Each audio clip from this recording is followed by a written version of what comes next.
We bring in Sunday Night in America host Trey Gowdy, former federal prosecutor and House Oversight Committee Chairman. Trey, always good to see you. Thank you for joining us this afternoon. Do you agree with the vice president on what he said there, Trey? I agree on scale. I think the scale is larger than we've ever seen it before. But, you know, Martha, I was on the floor of the House when Obama said, "I'll do it with or without you." That's not a really great thing to say in a tripartite republic where you have three different branches. And, of course, Republicans took Biden to court over student loans and COVID mandates and vaccine mandates. So it's not new that the party in opposition, if you can't win at the ballot box, it's not new that you go to the courthouse. Where I do agree with the vice president is on a couple things. The scale is larger. If you look at there's a lot of judge shopping going on, Martha. There's a reason they picked the districts.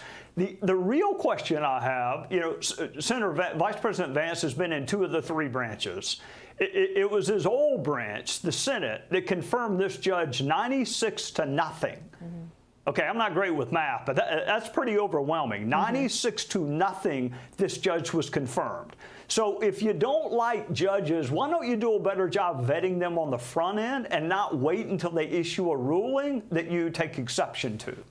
So in terms of the way this law is being used in and of itself, do you agree with the interpretation that the White House has that this is an invasion of sorts and that these people are dangerous to the country, so as a national security measure, they need to be ejected?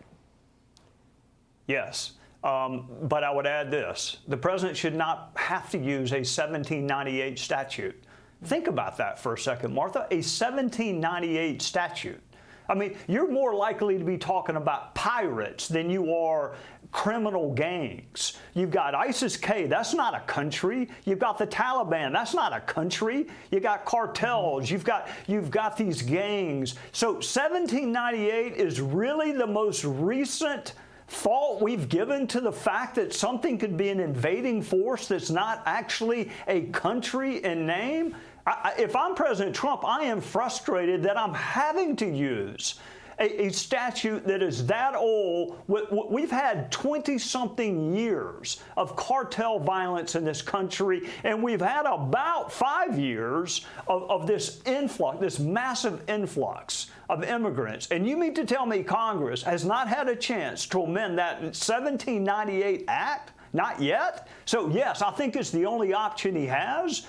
But it shouldn't be the only option he has. Yeah, but doesn't it work? I mean, do you need a new law if the law that's on the books works? And when you talk about an invasion of our country, I mean, I think about 9/11 and, you know, ejecting members of ISIS or people who are sympathetic to al-Qaeda.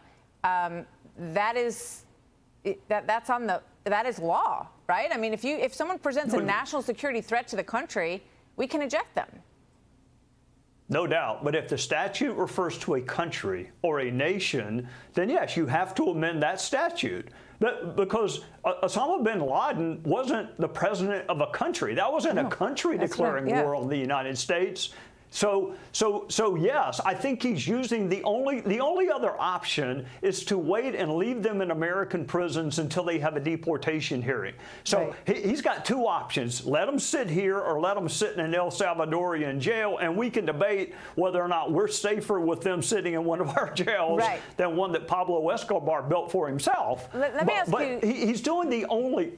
Yeah, I'm sorry, I didn't mean to interrupt. I mean, I think this is definitely a situation where it's like it's better to ask forgiveness than permission, and he wanted them out of the country, and then you deal with the courts later, seems to be what they're doing. What about the argument that some of those who were deported had asylum court dates, and people are disputing that not all 200 and whatever of them fit the description of members of this gang? What do you say to that?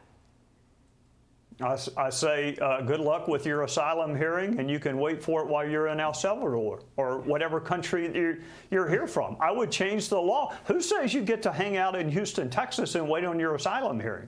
I mean, first of all, to claim asylum is just to have written across the front of your shirt, "I'm in fear of my life." Right. I mean, asylum has become a joke. As long as you utter certain talismanic words, you get a hearing. You know what? You can wait for your hearing in another country. Yeah. I mean, that's the way it used to work. The closest country that you could get the way it should to work. outside of your own country, where you could find safety. And we know that 80 to 90% of asylum claims don't hold up. So, Trey Gowdy, thank you very much. Great to have you here today, as always. You too. Thank you. Yes. Click here to subscribe to the Fox News YouTube page to catch our hottest interviews and most compelling analysis. You won't get it anywhere else.